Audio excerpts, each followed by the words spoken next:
This is Barry Brown. We're here at ARDA 2009, and I have with me Kimberly Bookstaver. She's with TD Banknorth, and as we all know, there's lots of changes in the financial climate of our industry.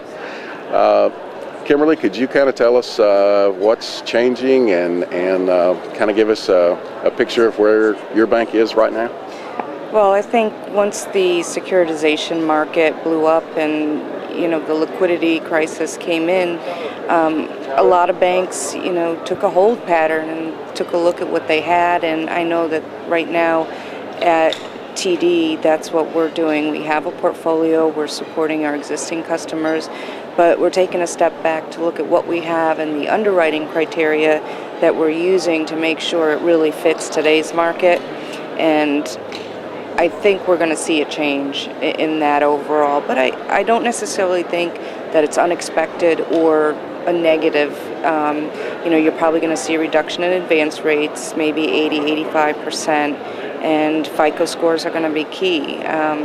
We're looking probably at a minimum weighted average FICO of 675, which forces the developers to look at their sales. And I think just being here at ARDA and talking to the different developers, that's what they've done. They're looking at higher quality customers, FICO scores that, are averaging around 690. And, the trends tell you that FICO scores below 600 are most often delinquent. And that's what you're seeing out there now. But overall, there's a lot of good news. I think people have focused on the bad, but there's a lot of companies that were able to quickly adapt to these changes, and they're finding that their margins are better. They're losing less accounts.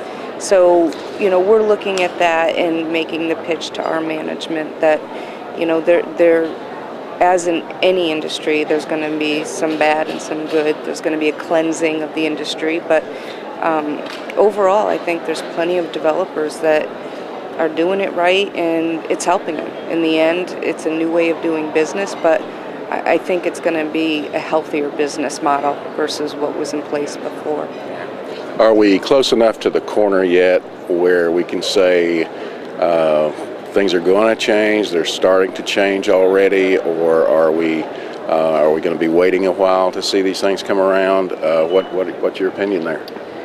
I would say that we're going to see still a slowdown, a hold pattern for another couple of months. It's hard to predict. I think what's happening is most people are waiting to see where the bottom falls and trying to predict, are we at the bottom? Do we still have a way to go? But one thing that, we've heard time and time again at the conference is that, there's only 8% of the people that are unemployed that have been affected, and you still got 92% employed and paying. So, I think that the numbers are going to eventually, they're going to work themselves out, and, hopefully the liquidity will free up in just a slightly different terms. Kimberly, we really appreciate you coming by and talking with us today, and thanks for sharing.